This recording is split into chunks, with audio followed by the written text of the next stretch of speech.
Yo, welcome to Raw Sports Radio. This is Throwback Thursday. Today's edition, we're doing NBA top 25 of all time. Now, here's the top criteria because I know y'all want to throw your favorite players in there.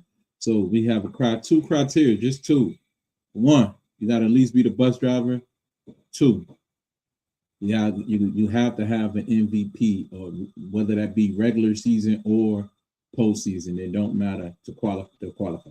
Those are the two prerequisites. And man, we're gonna bring in Brandon, man, and see what he got to say about this conversation. So hey, yo, B, what's good, man? What's going on? How y'all doing?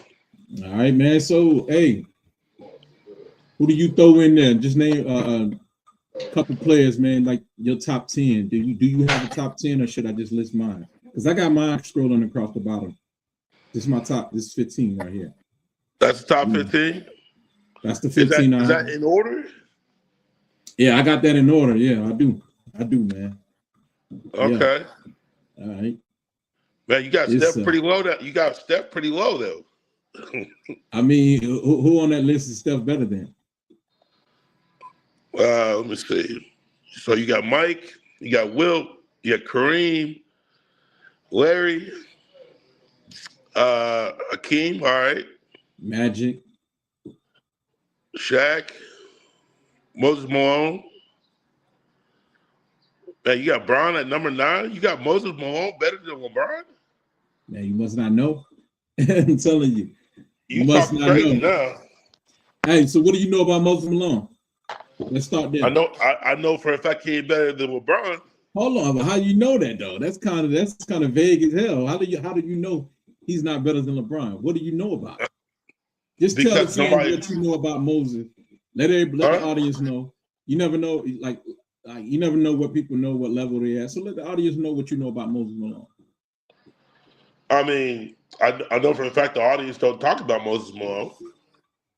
So that it don't matter. I mean, Moses Malone played center, first of all. Okay, what does that got to do with anything? LeBron's got 4 impact on the game. LeBron's got 4 MVPs. He got 3. You know, like he got 3 what? He's got 3 MVPs. LeBron got 4 MVPs. Yep. Yeah. He got LeBron 4 MVPs and 4 final MVPs. So you know. All right, how many rings does Moses got? Moses got 1 ring and 1 finals MVP. Yeah, Moses. Okay. But this is the thing about Moses. I give him more credit because he dominated. With being the only, basically the only All-Star on his team. He led that Houston team in '81 through the Los Angeles Lakers. So he had to go through. Let me put myself back on. He had to go through Magic and Kareem in '81. 81, while Kareem was in his prime, to get to the finals to go up against Bird. Bird took the first game and just dominated the whole game on the boards and putbacks and everything. You just can't do that with Moses. And he dominated in the All-Star game as well. Whenever the playing fields were even, Moses dominated. I can't say the same thing for LeBron. He always need, pretty much a stacked team. Yeah. I know his fan base is going to say that. What do you mean always a stacked team? 07 team into the finals. Right, and I'm like, stacked when he had Boobie Gibson. Okay, but everybody goes straight to Boobie Gibson and Gauskas. I'm gonna answer. They skip over Ilgauskas, who was the All-Star. Right, Ilgauskas was the All-Star, so people don't want to mention that part. But I say this: LeBron had no business being in that finals because if it wasn't for somehow the league trying to break up the Detroit Pistons and trading away Ben Wallace to the Bulls, LeBron would have never even got past the Pistons. So they had to pay to it. They had to clear the way for LeBron to take off, man, and become because. Okay, well, but GM built teams to beat LeBron. Got to find MVP. Dwayne Wade already made it to the finals and won. And what you say to that? What's your response? Moses did with less. GMs built teams to beat LeBron. They didn't build teams to beat for Moses. So you feel like the San Antonio Spurs of 07 built their team just for a rookie, LeBron James, because that team was already that team was already constructed before LeBron even got in the league. You're picking just one team out of many. I mean, we're talking about that's the time period we in. I mean, you all over the place. Let's just strategically break this thing down because LeBron had an all-star next to him. Did Moses Malone have an all-star next to him when he went to the finals? A lot of people give LeBron credit for just showing up with participation trophy, right? I'm just saying, man. I like to compare apples with apples and oranges to oranges. So if you put them on the same playing field, Moses never had an all-star next to him. LeBron did, and Moses never had an atrocious series like LeBron did. Moses dominated the whole series. They should have gave him the Jerry West MVP that's a lot trophy. easier to say that when he hasn't been as many finals as LeBron. I mean, LeBron played in the weak East. That's like saying Tom Brady's got the most losses in the Super Bowl. So just because he went to more, he has more chances of losing more. So let me ask you: do you have LeBron as your GOAT? Do I have LeBron to go? No. Yeah. No. Who do you have him? Jordan. I'd say I got LeBron's definitely top 5. That's without question. So are you going off of what? Like what championships? Yeah. I mean, influence, championships. So influence is off the court. I mean, off and on the court. Okay. You know what I'm saying? He does. Obviously, LeBron does a lot for the community. You know, he built a couple of the learning centers and goes back to Cleveland on a regular basis. Jordan's the GOAT, but he's also pretty recluse when it comes down to it. He don't be out there like that. I'm from Jordan hometown, and he done built like 2 or 3 hospitals in my hometown. Okay. And he done gave relief and all that, and he's done a lot of things behind the scenes. He just don't put it in the public like LeBron does to get credit. LeBron comes out, he put a lot of kids to college, and I respect that. I take my hat off to that. But he also does things for PR stunts, and he built the school. That's what he told the fan. I mean, somehow the fan base perceived it as LeBron built the school when it was actually a charter school. And before that, Jalen Rose did it, but nobody gave a damn. You had other guys do it. You also are talking about players that grew up without social media, and that's but so you gotta understand. You can't say you can't say that. Oh, LeBron was doing all that stuff, whatever, or Jordan wasn't doing that stuff because Jordan didn't have that stuff. He didn't have. So you double talking. So how do you know what Jordan is doing? My point. You just made the point for me. You can't have it on both ways, man. Can't have it both ways, man. Oh, you're 100% right on that. But it also that might be the case, but it also is the case. As in LeBron, I mean, LeBron I take my hat off to Brian off the court, man. I take my hat off to him. Real talk. Yeah, I mean, I don't want to hear nobody say nothing bad about it. You gotta understand, LeBron. He was the chosen one.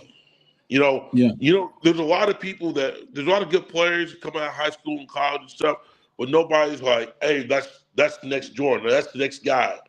Those people haven't came out in a long time. Yeah. And would I sit here and believe that LeBron lived up to the hype? Hell yeah. Yeah. I mean, I think so. He surpassed it. Because he's still playing, and he's still averaging, 20 points a game? Yeah, 22 points a game. He's also leading in points ever. So can I ask you this? Have you seen in Miami where they had Bosh, Wade, LeBron, of course, and they went up in the playoff against the Charlotte Hornets, and they went against Al Jefferson with the Hornets. Yeah, Al Jefferson was winning. He got on him. Al Jefferson was winning, and Bron said, "Look, man, we cannot play this half court game with Al Jefferson. He's gonna kill us." He said, "We got to get out and run it." He said, "We got to get out and transition and run." Right. So that's what I'm saying. So like, if you got Al Jefferson like dominating y'all in the post, what do you think Moses Malone would do? any big that LeBron decides to put. Wait. They say that LeBron can guard all 5 positions, so he should be good. Just like he did when the Dallas series he guarded Dirk, right? Because he can guard all 5 positions. Right. That's what they say. That's what allegedly. So, if he can guard all 5 positions, he shouldn't have a problem with Moses. So no matter who they throw at, at Moses, I feel like there's nobody going to be able to stop Moses. Well, yeah, I mean, I completely get it. All the second chance points. Down to it, he's the most dominant rebounder ever, offensive on the offensive end. Absolutely. Only on the offensive end. Only on the offensive. I would put I put Robin up there right behind him. Well, yeah, Robin too, on the boards. Absolutely, and then Robin both offense and defense, but I also on the defensive end I get at the Chamberlain and Russell, and Robin. It's also Robin crazy to think that Rodman. You have to think Rodman didn't even play high school ball. Yeah, he played at a community college. I think he was like a janitor somewhere, and they found him. Yeah, if I remember right, somewhere I think it was Oklahoma. In Oklahoma, I think it was Oklahoma. They found him. His mom kicked him out of the crib at Texas, and he ended up going to Oklahoma. He found his way. Yeah, he had it rough, man, before the NBA. Yeah. So, it was sort of like Jimmy Butler's story. Yeah, Jimmy. Now that's a two-way player. It's almost like the blind side with Jimmy. Down on the street, kind of moved in. He was moving around family to family. Right. So, back to Moses, and just think about, Moses being the number 1 offensive rebounder of all time, and Kareem Abdul-Jabbar couldn't do nothing with him. He said they swept the Lakers. The Lakers. Magic and Bird on the same team. Swept them. Okay. And Kareem was pretty much still in his prime. Remember, he won the Finals MVP in '85. But I wouldn't say Moses didn't have the playmaking capability as LeBron.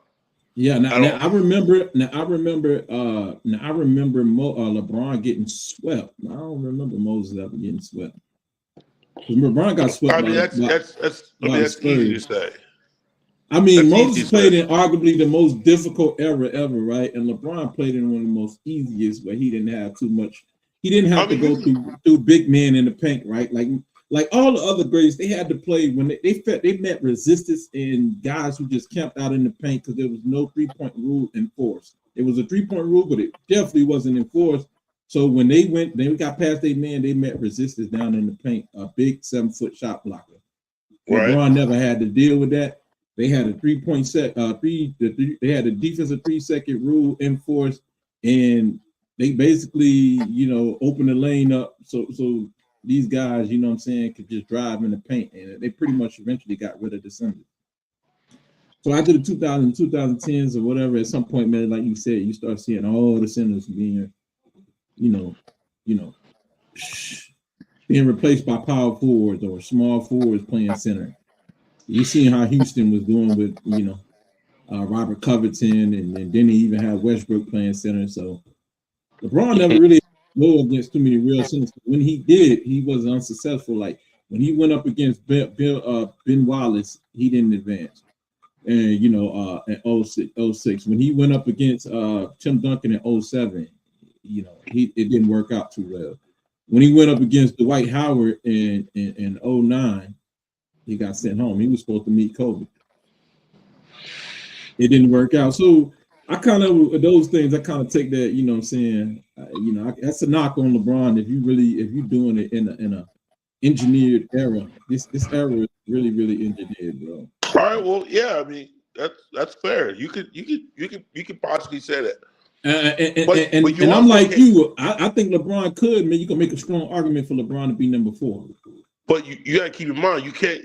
If you're gonna say that about LeBron not getting past a lot of these people for a while, you can't sit here and say, well, Jordan wasn't doing the same thing. It's like people almost forgot about the first 9 or 10 years in the league, going against the Lakers and the Pistons You know, That's a fact. That's a good point. That's all a fact. those great teams, and people almost forget about that gap. Yeah. It's you got to keep in mind Jordan didn't win a championship till he got Pippen, and that was what actually propelled him over the top. Can I get some clarification? Like, what do you mean? Like he did? Like let me ask you this: Did Jordan didn't start winning until he got Pippen? No, I didn't say he didn't start winning championships.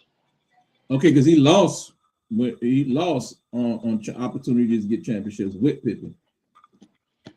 Yeah, I mean, you remember the year in '89? I mean, the '90 when Pippen had the migraine. Yeah. Right. Was playing the Magic? That was the '90s. That was against the Pistons. That was the '90s. Oh, early. Okay. You remember the year before that? The year before that in '89. You know what I'm saying? When Jordan played against the Detroit Pistons, and Pippen was pretty much getting spot minutes. And he was a starter, but he wasn't contributing that in there for the team. But Jordan had that team up 2-1 against the world champions, man, the Pistons. He was still young. 2-1, and then you couldn't get more help out of Pippen. Pippen was just coming into the league, right? But he couldn't get more help. Pippen came in the league in '87. Pippen wasn't Pippen yet. Pippen just came like in the league. A lot of these people, it took Steph a long time to be Steph. Can I say this? Let me ask you. I want to ask your opinion. If you got a guy who played in '85, that would be considered his first year. Then he set because he had an injury the whole season. And he played for 14 games, 17 games. He set the whole season. Most of the time, unless it's for Jordan, people don't count that. But because it's Michael Jordan, people try to count that as a year. But really, though, he didn't play none of the '86 season. He came at the end of the playoffs and dropped 63 points against the Boston Celtics. And then the next year was his second full season in '87. That's the year Pippen came in. It was really his second season. So we only had really truly one year ahead of Pippen. So it wasn't no excuse why Pippen couldn't produce, because Jordan came in the league averaging 28 points a game. Jordan came in the league as a college player, not playing one single minute in the NBA, and took on the NBA All-Stars with him, Patrick Ewing, and Chris Mullin before Chris Mullin, you know what I'm saying, became the right. And he beat Magic Johnson, Larry Bird, Isaiah Thomas, all those guys, man, on one team. He beat all those guys, man. 8 straight times, 8-0. They didn't win not one game. Not one game, bro. Now, people saying that Jordan can't win without Pippen. I think it's something they getting misconstrued. Jordan can't win without enough talent. He got to give him at least one All-Star. It's not the same game. What you mean? I mean, back then, super teams weren't, a thing. No, they were Pippen. Oh, yeah, they were. Yeah, they were. Super teams. When you think about all the players that the Lakers had on their squad, they had Norm Nixon. They had, well, I ain't gonna say Cooper, but he was a great, the best defender, on-ball defender. You had James Worthy. You had Kareem Abdul-Jabbar, Michael Cooper, Bob McAdoo. You know what I'm saying? You had all those guys, man, on the Lakers squad, man. Then you had Byron. But you got to assemble those teams. You got to see what you need and implement those players that you're missing. Just like Jordan did when Jordan was putting in those John Paxtons, those Steve Kerrs, those Luke Longleys, those there's Tony Kukoc. You have to build that. Yeah, Byron Scott. Yeah, you have to build those. You got to build those spots. So, I mean, there's a difference between assembling a super team and then building a super team. I get all that, but the talent is there, though. The talent is there. They can only give you the talent. It's up to the coaches and the players to mesh together. So, you know what I'm saying? That's just like the 77. The talent can be there, but the coach can't be there. Right. It could be wrong style of play. It's one of the reasons, you know what I'm saying? Yeah. Just like the 77 Sixers. But you know, being that yeah, I mean, the what we talking about? We mentioned the Lakers, all the people they had. The Celtics had Dennis Johnson, Kevin McHale, Robert Perry, the Chief. I mean Robert Parrish, and then they had Larry Bird and Cedric Cornbread Maxwell. That squad was loaded, man. They You had a talking squad, about? You say the Rockets? Danny Ainge. No, that's the Celtics. Then you had Oh yeah. for the Sixers, you had Mo Cheeks, Dr. J, you had Moses Malone, Andrew Toney, and Bobby Jones. You know what I'm saying? Like these squads are loaded, so Jordan coming just one man alone, thinking he gonna upset the apple cart is not gonna happen, man. It's not gonna happen. He's gonna get sent home every time. You know what happened the first time they gave Jordan one All-Star, like you know what I'm saying, besides the year when it was almost there and Pippen caught a migraine. You know what I'm saying? That was the only reason. But the second year when Pippen was healthy, they won the championship and they never looked back. They never looked back, man. So, you know what I mean? I don't know what to tell people because it depends on the situation. Context matters, man. Context matters. Okay, we got some comment.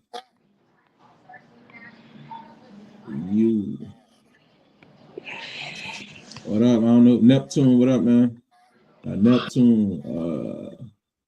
Okay, so let's get back. So obviously you put Shaq, you put Olajuwon over Shaq.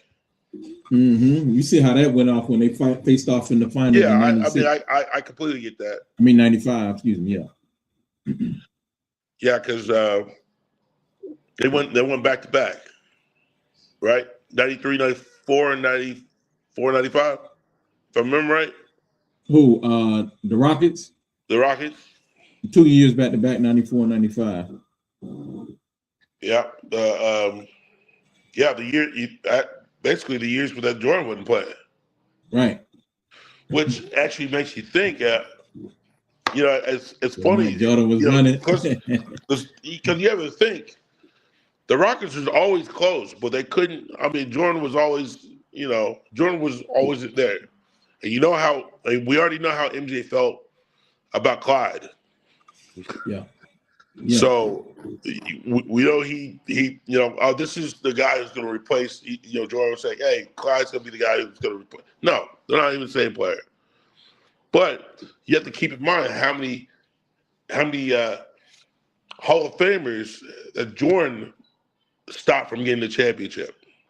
Mm-hmm. Like Barkley and Malone. That's why I'm always going to put Jordan above that. Just in the sheer fact that he stopped so many people from getting a ring for almost a decade, and there's a lot of Hall of Famers during that period, during the 90s, going into 2000, or mostly going towards the 2000s. A lot of Hall of Famers didn't get a ring, and Jordan was the main culprit. I mean, think about I wonder how bad the Utah Jazz absolutely hate this man. Yeah, you know what I'm saying? Yeah. And that's who Akeem couldn't get past, the Utah Jazz. Yep. So it just depends. Depends on how you look at it. Like I said, it's it all depends on honestly every era is going to be different. Every era's got a team that just you got to think about it was Lakers and Celtics for a while. Then Detroit came on. Then Jordan came through, and the Bulls went on their run. Lakers went on a run, and then the Pistons go on their run. And then later on, you see Steph and them go on a run. So there's going to be different eras with different championships because basketball evolves. Especially there wasn't you got to remember when Steph Curry came in the league, he was like Montel Ellis. They played on the same squad. Exactly. That's why next they didn't to each match other in the backcourt. Yeah, absolutely. They didn't. That's why they play similar. If you go back and watch videos, he wasn't taking those long ass crazy threes. He wasn't doing all that stuff. He was playing basketball like they pushed him to play basketball. Like basketball been played that way. Yeah, he didn't have his own identity. He was struggling to stay in the league. He was trying to fit in. He wasn't Steph yet. And you know what though, I will give credit to his dude Mark Jackson actually let him, you know what I'm saying, do what he want. You know, not what he want, but he let him. He encouraged him to do more and play his game. And it's kind of settled. It's kind of messed up that Mark Jackson got fired. He shouldn't have got fired. Politics. And then they hired Steve Kerr. And Steve, and you got to think of that. The person who put that team together was Mark Jackson. Well, we familiar with it. I ain't say it's right, but we familiar with it. Black labor, white wealth. You know what I'm saying? Black credit. Yeah. You're 100% right. Yeah, it is what it is. You're 100% right. I mean, I ain't saying it's right, but we seen it before. We know how I go. But and then again, you got to think about. Honestly, do I think race played a role in that? Yeah, I think more. It was more so. It was I think it was. Well, I mean, my opinion. I don't. Well, yeah, you're right. I do think it played because the opportunity.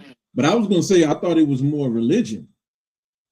More religion. Because Mark Jackson, a preacher, and he had you know what I'm saying, Rainbow guy in the locker room. What was his name? Jason. Anyways, the center, man, he had them in the locker room, and you know what I'm saying, Mark Jackson used to be talking against that. And the owners upstairs, like Lacob and them guys, the guys upstairs, they ain't like that, man. And all that, he uses his preaching to motivate his players, and he the one who saw the vision with Klay Thompson and Steph Curry, saying, he saw that, like, you know what I'm saying, as he prophesied that, hey man, these are gonna be the greatest shooters ever. Well, also you got to think about. It was Jason Collins, I believe. You have to think also who Steve Kerr was, and who Steve Kerr is today. Still, his dad, his grandfather was Steve Kerr is still. I'm pretty sure to this day, who leads in 3-point field goal percentage till this day. Right. It's not Steph. Right. It's not Steph. Yeah, I don't think they just wanted to get rid of Mark Jackson. I think it was because of religion, bro. Yeah, it was. Well, I mean, those are. Yes, of course, that played. We won't be able to confirm unless we hear it directly from the horse's mouth. Well, that's what Andre Iguodala was saying. Now I think about it, yeah. Who knows, man? Who knows, man? But yeah, how we get? We was talking about LeBron and Moses Malone. So. And we let the fans, we let the people decide that, man. But Moses do pose Moses got an argument, man. You say hell nah. I see Moses do, man. He got an argument. What if we looking at one game, one series, and you got to get Moses Malone against LeBron at the top in the championship, Moses against LeBron, and the teams are even. I'm going with Moses Malone, man. I can't go against that, man. Ain't nothing LeBron gonna be able to do. Once he start hitting the boards, he gonna get the higher volume shots. Okay, there's one way to think about it. Could Moses Malone play in today's league? Yeah, definitely. Can Jokic? Can who? Can Nikola Jokic play in today's league? Yeah, of course. Okay, so Moses Malone can play. I mean, it just depends. Because I heard you earlier allude to the fact that you said LeBron gets so many other people involved, right? So you said it's not just his points; it's how many baskets he creates through his assist and passing, through his passing, right? You said Moses can't get nobody else involved. That's what Moses is not a player. I mean, he's way less of a playmaker as Jordan. Yes, he got. Look, Moses had a motor on him for sure. physical post scorer, one of the most dominant offensive rebounds, defensive rebounds ever. Easy. But So when it comes down to LeBron, he's elite at all-around player. so let me ask you this. One of the best players, one of the best passers at his size ever seen in this game. Basketball IQ is crazy, and he can score at 3 levels. Let me ask you this. Well, he didn't always score at 3 levels. That was till later in his career. Right. But Moses, right? So this is the thing about LeBron. It was LeBron we were saying that, making a point for that. So LeBron gets a lot of credit for being able to playmake with his passing and all of that. But when you really think about it, let's use for an example, maybe it's me that. So let's use for example, when they assembled that team with J.R. Smith and Amon Shumpert when they came over in the trade. From Knicks? From the Knicks. Yep. Okay, J.R. Smith's scoring actually went down. Amon Shumpert scoring actually went down. Like, he's not making a field goal percentage go up because he's playing on the squad with them. None of that. So I don't understand where people get this from. Like, the point they brought buckets with them. Like, they don't need LeBron to pass them the ball in order for them to score. These guys can get a basket themselves. Like JR, he can go create his own basket. He's not waiting. He's not a non-athletic guy where he needs to stand behind the three-point line or catch and shoot like a Kyle Korver or something. So that all of that, it sounds nice, but it's misleading because when you actually watch the game, you see that where is it that LeBron is creating these opportunities, scoring opportunities, and it's not there, bro. Who are the players going up to and asking advice during the game? I'm not going to these players. I'm watching with my own eyes, man. I'm just saying. Yeah, absolutely. When you watch these games, who are they going to ask for advice, or what play to run, or who's the one taking charge? LeBron know your plays and the other team plays. That's LeBron IQ. So what does that equate to? So if he know everybody plays, he should be a lot more dominant on the defensive end. And you said he's not dominant on the defensive end? Nah, he blow a lot. How many track down boxes he had? Steals? Not many. I think what we remember most of the greatest. He had one of the greatest defensive play in NBA Finals history. Yeah, that's after Iguodala had his the year before. But I just don't see it, bro. Like I'm saying, like the assists supposedly that LeBron is creating. Is that me? Yeah, that's you. That's me. My headphone. I just don't see how you could put Moses ahead of LeBron. I don't. I'm not. What is it? Okay. All right. For Brandon's sake, let's kick Moses Malone on 10. We're gonna kick him out of the top 10. All right. Okay. So let me ask you this: is Moses Malone ahead of Wilt Chamberlain? No, of course not. This is long right here. They had to change the rules of the game because of Wilt. So obviously, no, there's no chance that Moses was even close to Wilt. No, I'm talking about LeBron. Is LeBron better than Wilt? Was LeBron better than Wilt? Yeah. Would you put LeBron?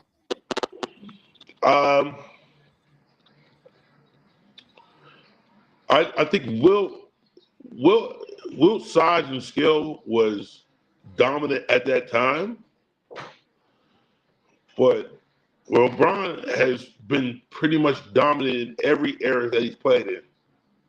2000s, 2010s, 2020s, and he's still playing. Mm-hmm. So you can make an argument if LeBron is ahead of Wilt. That's your mic. Actually, I just muted myself. That's your. But yeah, man. But I tell you this, like, so when you say, because before you started, like at the beginning, you were saying that Wilt was dominant for what he was playing against, right? Yeah. Elaborate on that so I can so I can understand what you're saying, baby. There wasn't 7'2" guys rolling around back then. You know what I'm saying? How tall was Wilt? Wilt was 7'1", right? Yeah, 7'1", 7'2". 7 foot, 7'1". Yeah. Kareem was 7'2". Yeah, and but so they didn't. I mean, they changed the rules. Literally. So let me ask you this: so Wilt didn't play against no 6'11" dudes. No, none of that. He didn't play against none of those guys.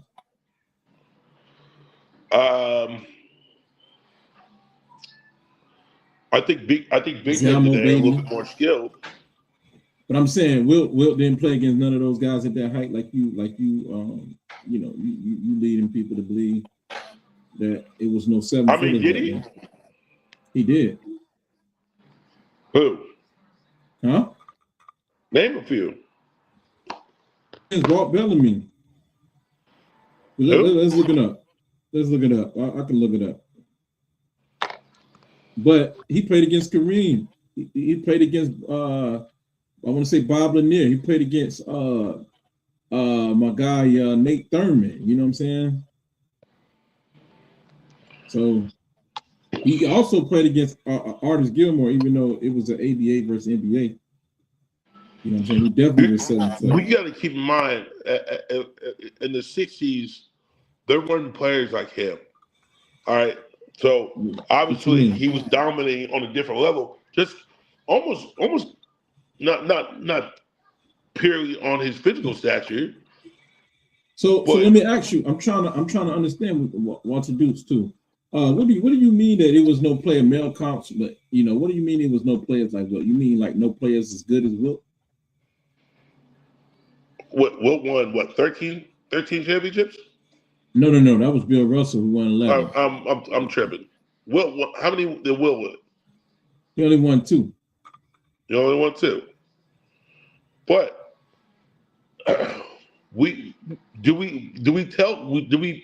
is Bill Russell on this list? No, I don't go by. He's not on this list, is he? I don't go by championships. I go by final MVP. I mean, you go off of MVP, but I mean, not MVP. I go off of influence. Not regular MVPs, regular season. I go by final MVP season. By final MVP? I mean, that's the finals MVP. I mean, there's a lot of criteria to go off of. No, I'm saying that's a lot tougher to go against finals. Like to achieve a finals MVP is tougher. You know what I'm saying? You're going against the toughest of the toughest competition. But and it proves that you're the best player on the championship team. You weren't widening the paint because of Wilt Chamberlain. Or it's somebody else. They actually did. That's what I'm saying. I mean, that's what I meant. I didn't mean Russell. I meant Wilt Chamberlain. They forced him. Was it 1964? They were from 12 feet to 16 feet because of him. They changed offensive goaltending because of him. The free throw rules were changed as well. Because you remember, Wilt used to just jump. He was so long. He just jumped from the free throw line and dunk it. Or just lay it up. Mm-hmm. Inbounding and offensive restrictions changed. You remember? Your 3 seconds, that changed. Offensive basket interference changed because of him. These rules did not exist before Wilt was playing. So you gotta look into their influence on the game, and that's what I think. Those players like Wilt and LeBron and Steph now. I mean, what do you think everybody's shooting threes now? You got Giannis is out there. Giannis, that dude's a freak. Just like Wemby. So, bro, I'm trying to get back to what you was saying about there was no other great centers in the league. That's what you were basically saying. So I challenge you to that. So the reason why I don't feel that way. Like I kind of did feel that way, but once I realized that Wilt's greatness carried over to the 70s and his latter years as being a player who was 35, 30, 34, 35, 36 years old, being able to block. They say nobody ever blocked the sky hook, right, from Kareem, right? No. Nobody ever, right? But Wilt did. You know what I'm saying? Wilt Chamberlain blocked the sky hook 2 times in one possession. Yeah, he could get up. He could really get up. He could get up like Dwight Howard at 7-1. He can get up, man. The man, you know what I'm saying, averaged 50 points in a game and 25 points and 25 rebounds in the season. You know what I'm saying? And they wouldn't even record him blocks. He would have had at least 8 blocks a game. True. And you know what I'm saying? Yeah. And he was getting blocks in the 70s too. So even at his elder age, you know, he was blocking Kareem a lot of times. So he wasn't a complete, like, he wasn't a myth, bro. You know what I'm saying? We just didn't get to see Wilt in his prime go against Kareem. We got to saw Wilt in his older age clamp Kareem down, take his heart, and then advance to the final and win and become the finals MVP. So to me, that translated, that says something whenever you can lock a young puck down, like, you know what I'm saying, you letting Kareem, he got off, you know what I'm saying, he even beat you for the championship when your guys went down. When Jerry went down, Elgin Baylor was down, it was Wilt by himself. Try to put up a contest. It wasn't no contest for Oscar Robertson a year before, and you know the other guys he had on Allen on the squad. He had another guy, man. I forgot the small forward name, but anyway, they had more talent. But the year that Wilt and them came back, they went on the 33-win streak. Then they ended up meeting the Bucks again in the playoffs in the Western Finals, and he beat. I think they damn near swept the Bucks or whatever. And Wilt Chamberlain, it was because of Wilt Chamberlain, man. So that's why I put Wilt Chamberlain above Kareem. And then I seen what Moses Malone did to Kareem. You got to put him somewhere close, man, to be that great. But, you know, we can stay stuck on that, man. But, you know, it is what it is. Oh, by the way, let me show you this. Let me share the screen. I'm going to share the screen just real quick, and I'm going to show you this guy right here, man. This is Walt Bellamy, man. Fighting his way in there.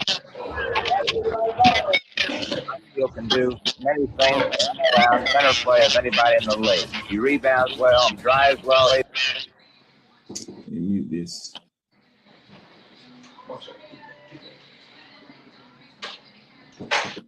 See what we seeing? We seeing Walt Bellamy do that against, you know, Bill Russell, some of the best centers, Wilt Chamberlain. He was in the 60s. He faced up against Wilt many a time. That's on Wilt Chamberlain. That's on Wilt Chamberlain right there, man. That's on Wilt Chamberlain. Right. This dude was brute force, man. 6'10", 6'11". We didn't hear nothing about him because he didn't win. Nobody could get past the Boston Celtics, who was running a monopoly back then. The Celtics, their owner, man, a lot of people don't know, man, like their owner was the founder of the NBA, Walter Brown. He also was the owner of the Celtics. Mm-hmm. He basically, you know what I'm saying, most of the rules and all of the, you know, all the rules within, you know, free agency and all of that stuff. And he got it to where he wanted it and where he could run a monopoly, basically. That's why guys like Oscar Robertson went and took them to court because of the rules that guy set up in place, not allowing free agency. And it was a non-competitive, like, league, man, non-competing league. Right. Yeah. So let me stop this screen. But yeah, man, I got another list, man. Well, like I said, I got another list, but you know what I'm saying, I'm considering putting LeBron closer to the number 5, man, closer on the list, man. He might even be number 4. He might even be number 4, but number 9 is damn right disrespectful. I mean, if he's not in the top 5, you're like, all right, who else you put in front of him? Immediately. I'm talking about anybody. This is the thing, though. If you're talking about career, I'm talking about talent. I'm talking about talent, straight up peak. Career and talent. Hello? Well, you saying nobody peaked better than LeBron? Nope. You saying these guys like Moses I'm saying he's in top 5 for career and talent. But you do realize it's easier today as a scoring game. It's easier to score to today's game. Like Wilt Chamberlain scored 50 points a game and 35 and 37 in the playoffs. 50 points. LeBron ain't topping that. Right. And I got an argument for Kareem to be over LeBron as well, man. He got six MVPs and 6 championships. Right. He also only lost what, 2 games in college in 3 years? Yeah, I got him over LeBron.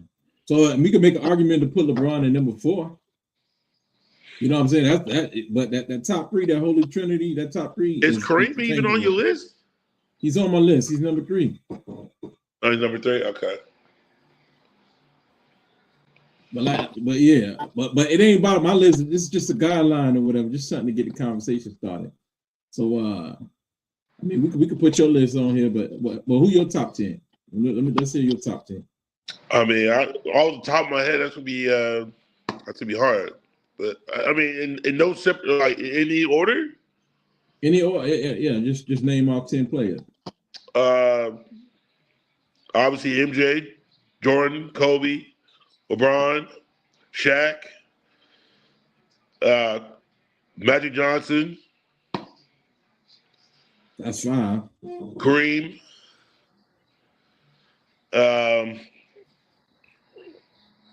Steph Curry. You putting Steph Curry in the top 10? Yeah, absolutely. Who is he going over? Is he going over Tim Duncan? I haven't got there yet. What is that, 6? Hold on, we got to put yours in here, man. Hold on, let's get to yours. Definitely get to yours. Let's get to yours. Hold on, let me make room for this.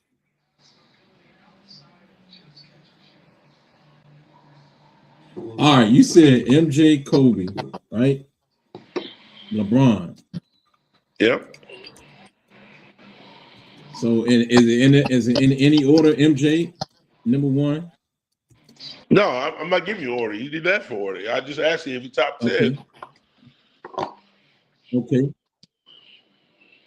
You know, you need Shaq in there, obviously. MJ, you could say Kobe, LeBron. You probably gonna put LeBron at 2. You have Steph Curry in there. All right. Who else did I put up there?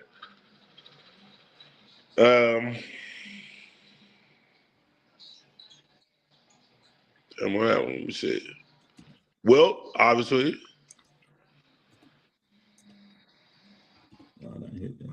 Caps, yeah. Gotta go Timmy, the big fundamental. Okay. How many is that? You got, it seems like you got 9. Let me see. I put Jordan, Wilt, Kareem. Oh shit, Larry. Of course, Larry. Of course, Larry. I keep getting caps, man. That's crazy. Larry was, man. Larry used to talk shit and do it. He used to, man. The stories I hear about Larry, man. Larry was crazy, and you know he thought it was disrespectful when white dudes used to guard him, which is funny.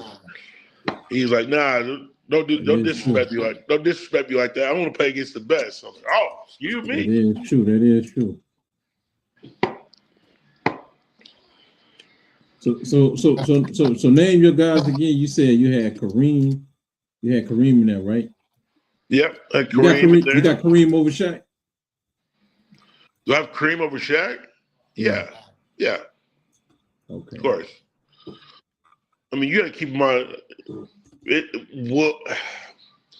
Shaq was the most dominant force. He wasn't the best player. He's the most dominant force that came in the league. That, as an untouched, like, you could not stop him. It didn't matter what you did. You know, until people started doing the hack and Shaq. Yeah. But you got to keep in mind, there's only 4 players that actually make big changes in the NBA because of their dominance.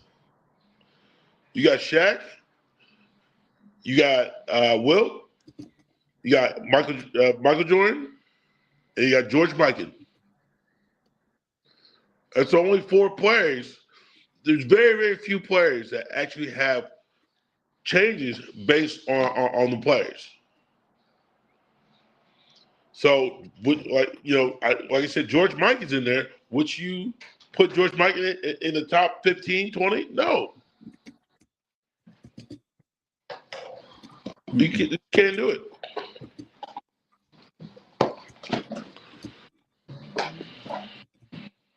So you say you put Wilt in there. Yeah, Wilson there. Of course. What would you put Wilt? Top 5 or top 10? Wilt?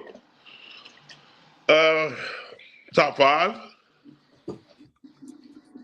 Would you put Kobe over Wilt? Would I put Kobe over Wilt? Yes. Because all right. Would you put? Because Kobe was. Would you put Kobe Shaq over? Jordan are 1A and 1B. Would you put Shaq over Wilt? You put Shaq over Wilt? Yeah. No. Again, Shaq was the most dominant player when he was healthy. But Wilt, I mean, Shaq didn't change the game. Wilt did. Yeah. Would you put Magic over Shaq? Would I put Magic over Shaq? Yeah. Yes. Shaq's top 10. That's easy. Top 5, no. I don't. If he would have won one more ring, I'd put him in the top 5. Would you put Curry over Shaq? Would I put Curry over Shaq? Yeah. Yeah. Okay. Yeah, I would. I would easily. Yeah, I would definitely do that. Would you put Bird over Shaq? Yeah, I mean, like I said, Shaq is top 10. He's probably more closer to 8 or 9. Would you put Tim Duncan over Shaq? Tim Duncan over Shaq. Yeah.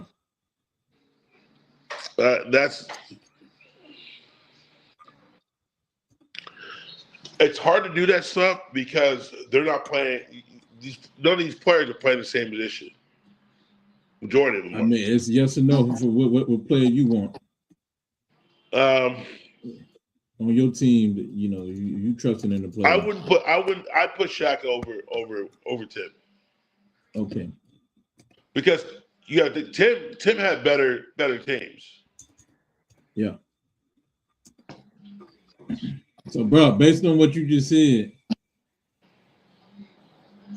that's your top 10 right there.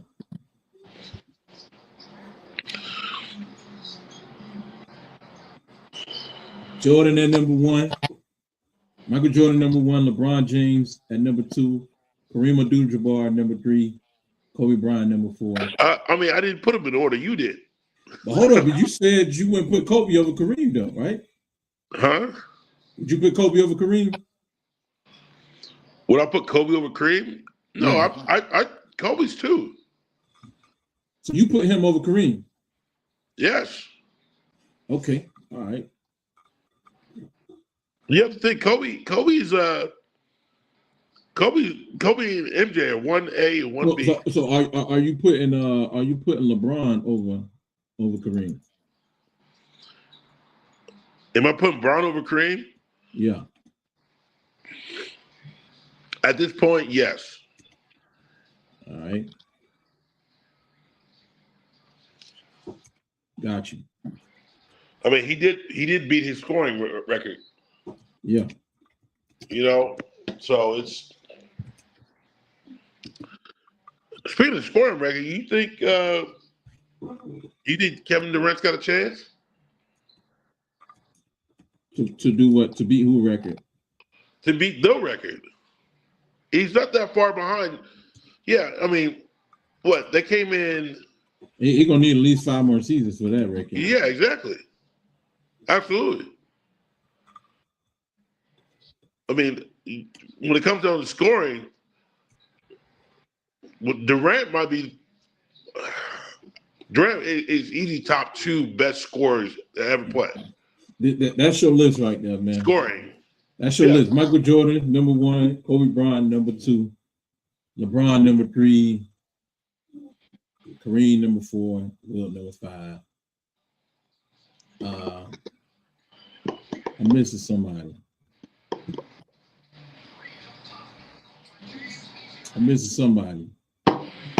Yeah, you're missing a 6. Don't worry, I got it. No.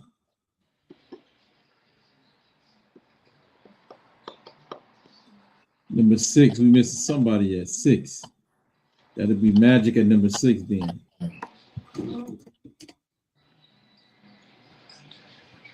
Curry at 7, Tim Duncan number 10. Yeah, I mean, Tim's definitely top 10. I mean, a lot of people don't want to hear that just because he's so basic and the backboard was his best friend, but you know, honestly, I don't think Tim Duncan would be the same if he didn't have to go against David Robinson every day in practice. And he helped David Robinson get his ring. Yeah, that's 99. Yeah. Yep. So Michael Jordan, Kobe Bryant, LeBron James, Kareem Abdul-Jabbar, Wilt Chamberlain. Matt, this is a thorough list right here. Magic Johnson, Steph Curry, Larry Bird, Shaquille O'Neal, Tim Duncan. Yep, that's pretty much the same list I had before. Like I got, except for Steph Curry was not in my top 10. Tim Duncan was in a couple of my lists that I, playing around with. But yeah, Tim Duncan. These are. I mean, you got to think of the list. This list is the people that came through the league and changed it. Everybody except Tim Duncan. I don't think Tim Duncan really changed the game. He was just good at what he did. He just went to work. Yeah, he went to work, man. But besides everybody else, I mean, there was, obviously MJ and Kobe. They're basically identical players. LeBron is elite at almost everything. Kareem was a crazy player. He was a winner. Let me ask you, did Kobe Bryant is only one guy. Did Kobe Bryant had to go through what Jordan went through? Overcome? Get it out the mud? Yeah. Really?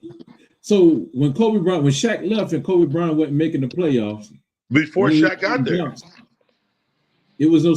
You don't remember Kobe Bryant over there shooting air balls? That was while Shaq was there. No, before Shaq. Shaq got to the Lakers before Kobe. You say what? He just got there a couple of days before Shaq or Kobe. Right. Yeah. Well, yeah, you're right.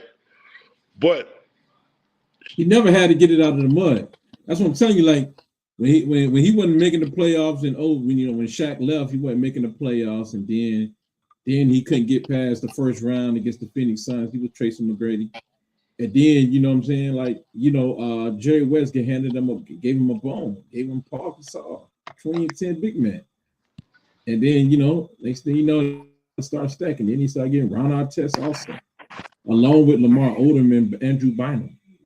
So I don't really see how this man got it out the mud. Enjoy. But to each his own, you know what I'm saying? So yeah, man, with the fellas, man, next time when the fellas in here, we'll have more participation on this list. Top 25, because I had one guy put dirt.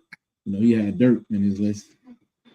Yeah, I mean, I was surprised, Dirk. You disrespected Dirk like that.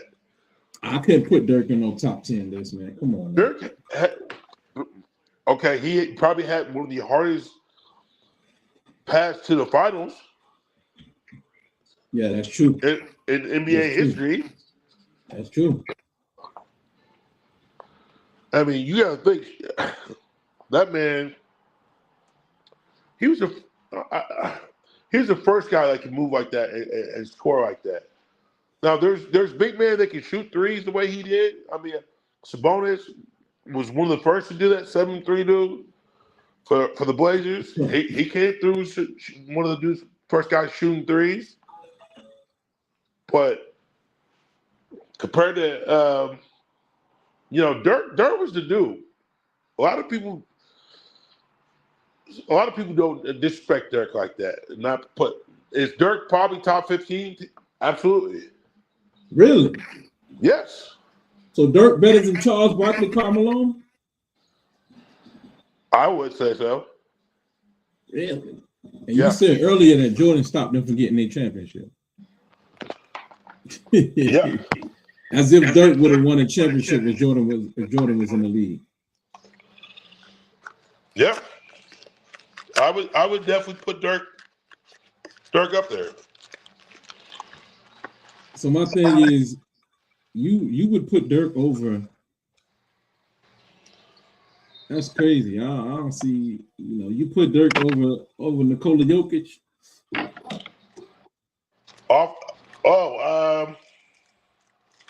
It's too early for Joker. Let me ask you. You put Dirk over Julius Erving? Do I put Dirk over Julius Erving? Dr. J. No. Ooh, that's what I'm saying. So you put Dirk over Dwayne Wade, even though Dwayne Wade beat him on the stage. It was the Finals MVP. That Dwayne Wade beat him? Yeah, but Dwayne. Yeah, but Dirk beat Dwayne too. Yeah. So all right. So that's a toss up. Yeah, you said you give Dirk over that. Okay. So you put Dirk over Jerry West? Over Jerry West? Yeah. I'll be real. I don't know too much about Jerry West. I know he won some games. I know he was a champion. I know he had that heart, but what about Rick Barry? He did what Dirk did, being the only All-Star. Took his team to the championship and won in 75. Right. What about John Havlicek, who did the same? He led his team to the finals MVP. He got 8 championships. You put Dirk over that man? No. Right. What about George Gervin? We all know George Gervin with the San Antonio Spurs with the finger roll, scoring champion. George Gervin. George is nice. Now that's going a little bit further back on my knowledge. Okay then. Okay. Well, what about Kevin Garnett? You put Dirk over Kevin Garnett? Do I put Dirk over Kevin Garnett? Yeah.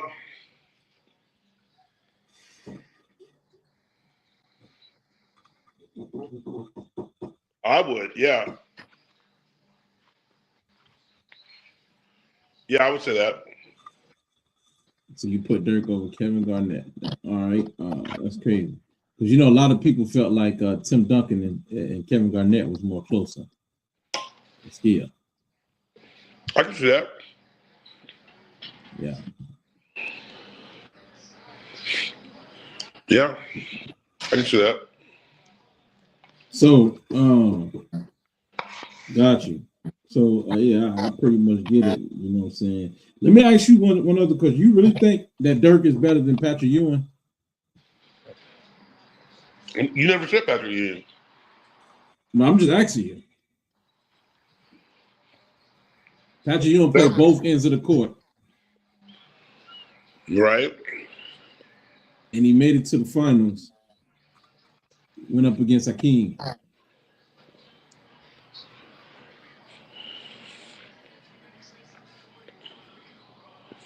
Would I put Pat over Dirk? No. See, right. So now I'm saying you wouldn't put Dirk over Pat, or you would put Dirk over Pat. I would put Dirk over Pat. Okay, would you put Dirk over Akeem? Akeem over who? Or Dirk over Akeem? Would I put Dirk over Akeem? Right. No. That's what I'm saying, man.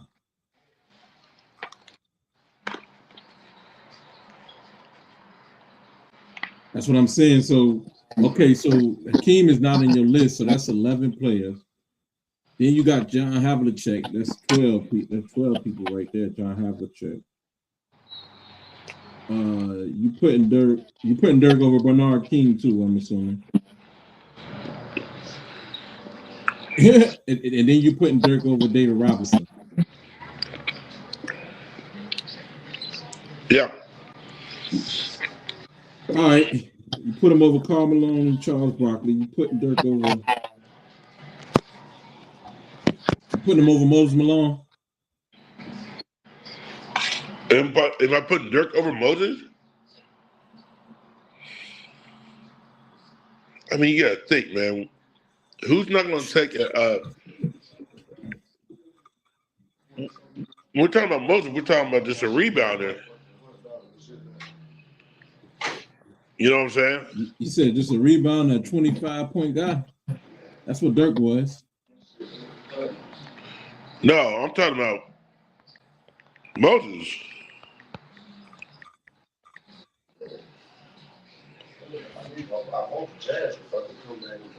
Moses Moses averaged 30 points in the regular season. 30 points in the regular season back in '82. I don't remember Dirk ever doing that. Hey, ask old buddy, man. I just heard him. Would he put Dirk over Moses Malone? come here. Hey, bro.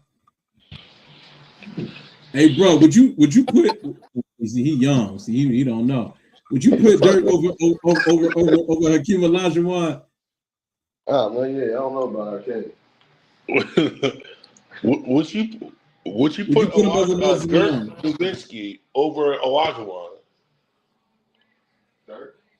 You go Dirk over Olajuwon? He disqualified. Yeah, he young. See, you know what I'm saying? I can already tell. I mean, he's young. Flashy. He's young-ish. Thank you. Yeah. He ain't 40 yet, but like, he's close. He probably ain't see it. Yeah, that's what's up, bro. Hey, man, we got to keep this going up every. I forgot to put what you call it on here. Damn, I forgot to send him the invite. OG Hutch, man. Matter of fact, damn, I know he don't know how to do this shit, man. Let me add him on the phone line right quick. Man, I'd rather him be on the show, man. I'm about to wrap the show up, but I want him to get his opinion, man.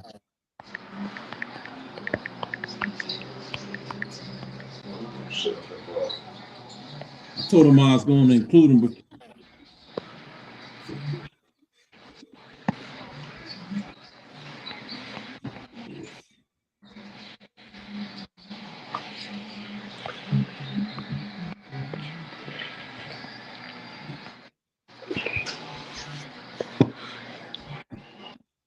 Yo, what's good, man? Hey, check this out, man. I'm gonna add you to the line to the show real quick, real briefly. We want you to check over our work. I got about 10 more minutes, though. All right, we got about 10 more minutes. Check this out. Can you hear OG Hutch? Can you hear him? Hutch, say something. Hutch, you there? Hello? Yeah. Oh man, it didn't add him to the line. Let me see if I can. Oh, it must not be plugged all the way.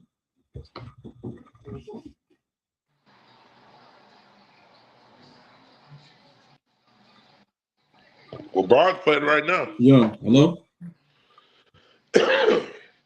All right, I can hear him. Brandon, you can't hear him? Barely. You can barely hear him. Let me see if I can turn up the mic more.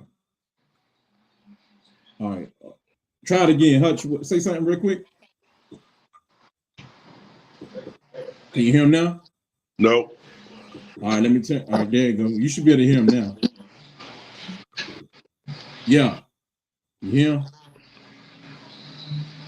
You know, No. I'm gonna go old fashioned. Hey Hutch, man, we got a question, man. First of all, I can hear him now. are you driving? It's all good. Now we can hear you. I'll put you on speaker. Man, let me ask you. You probably don't have it, dude. But do you got a top? You got a top 10 in all-time NBA? Who don't have a top? Everybody got a top 10, G. Nah, everybody ain't got a top 10, man. Yeah, I'm talking. We talking to you. Do you have an NBA all-time top 10 list? Yeah, everybody don't have no top. I don't know what's got. Nah, most people don't, man, because you just make it. You know what I'm saying? Let me ask you this: do you approve? All right, my list is Michael Jordan #1, Wilt Chamberlain #2, Kareem at #3, Bird at 4, Magic at 5, Hakeem at 6, over Shaq at 7, Moses Malone at 8, LeBron at 9, Kobe at 10.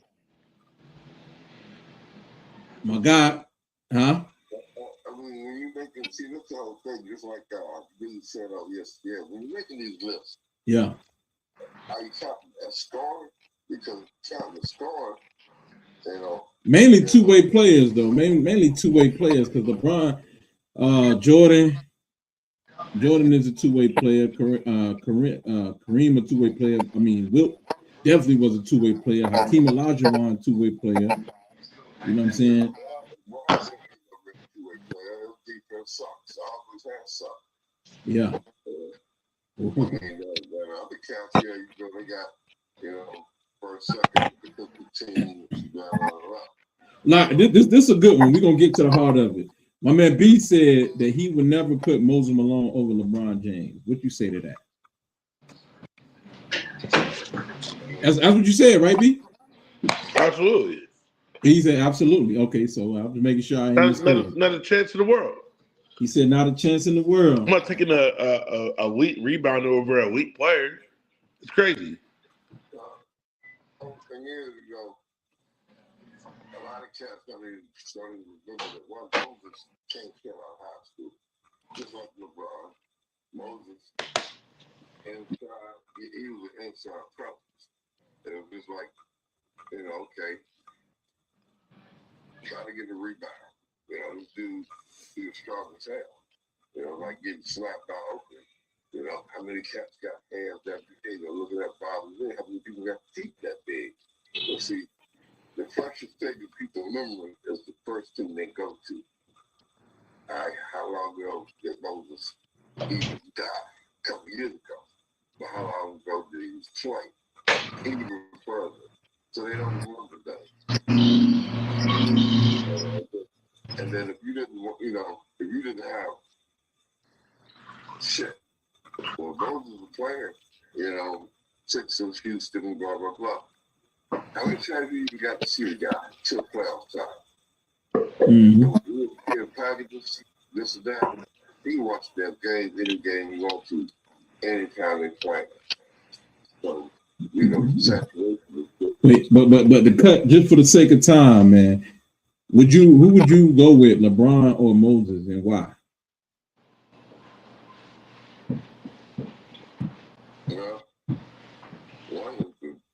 They play different positions. But this impact on the game, though, this is a coach's decision.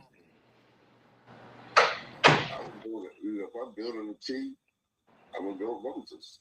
You're gonna go Moses Malone. Because what? I mean, now if you go with the European style ball like the NBA now, all right, you go with LeBron, shoot outside all the time. Wherever down there, they're gonna drive into the hole, But if you go by physical style ball and the league rules where Moses was playing, you gotta go with Moses.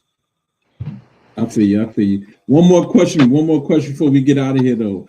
What about Dirk? Would you put Dirk in your top 15? Yeah.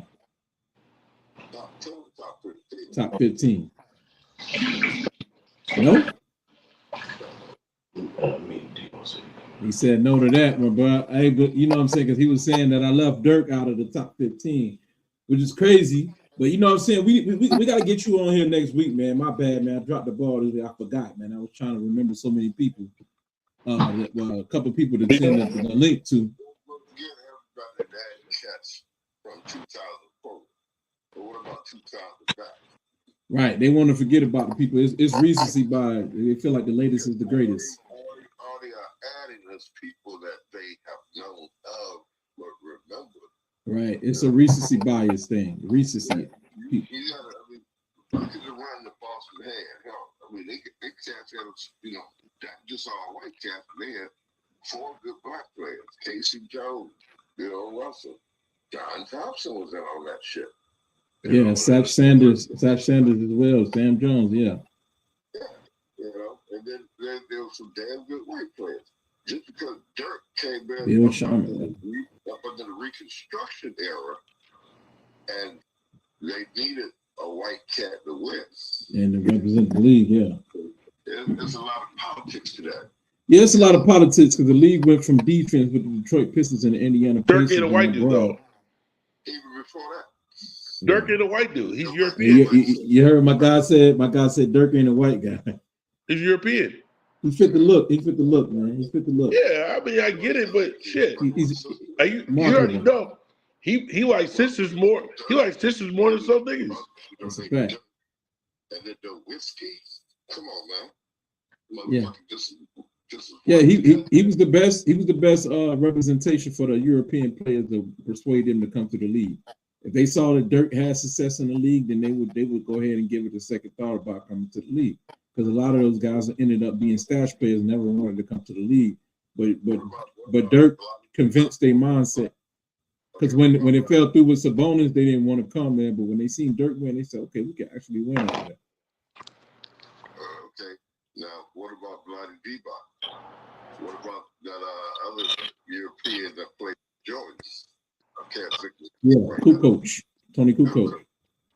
Mr. European. Yeah. Mr. European. And Dirk was probably fucking preschool. I mean, not preschool, probably middle school. See, motherfuckers don't understand or know the history of the game. All they know is the last person they saying.